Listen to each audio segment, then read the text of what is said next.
All right, welcome. This is the FAR 5, the FAR as is 5, revised 417. We're going to be covering section or paragraph 5 today. Paragraph 5. Up here, once again, the PDF should be there for you. Remember, once again, I'll state every time that this is a very good contract. It's well written, designed to deliver what it says it does, and just always make sure you understand all parts. So here we go. Extension of closing date. We covered the closing date in section 4, and now the extension of the closing date.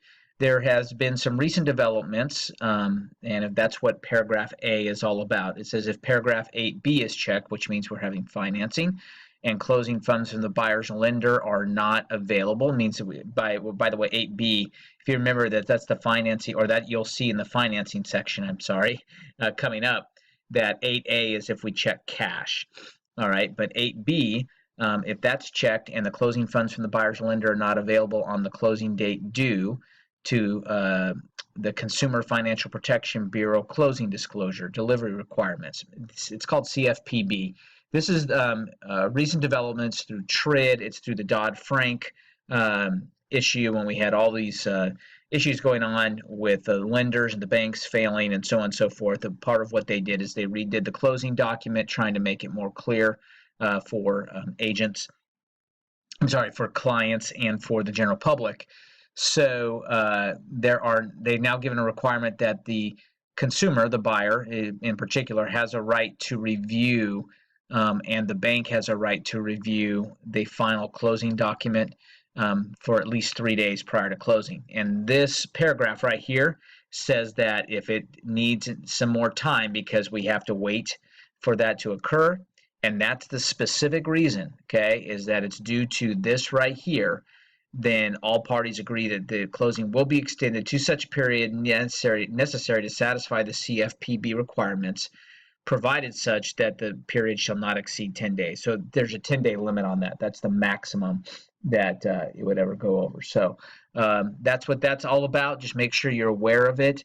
Talk to your lenders that you're working with about it, and make sure that you're constantly, if you have the listing side or the buyer side, pressuring these lenders to get you those closing documents well in advance of the closing date so that we don't have to worry about doing automatic extensions.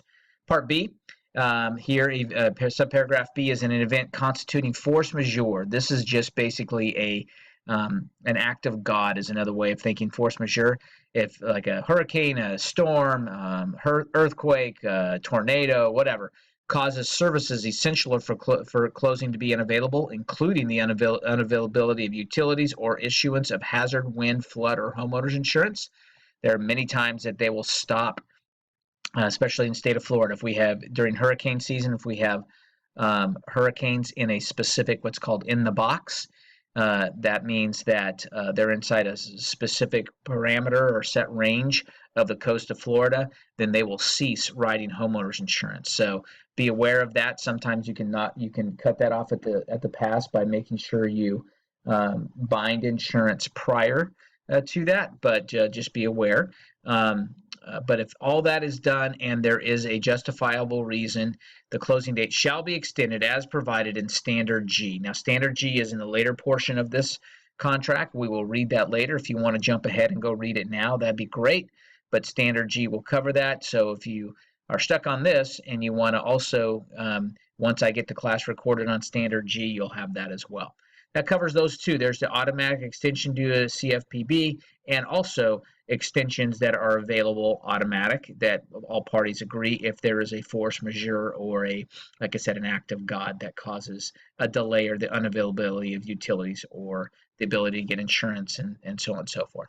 All right, that's pretty quick. That was a quick 7 lines on the extension of the closing date, and that completes section 5.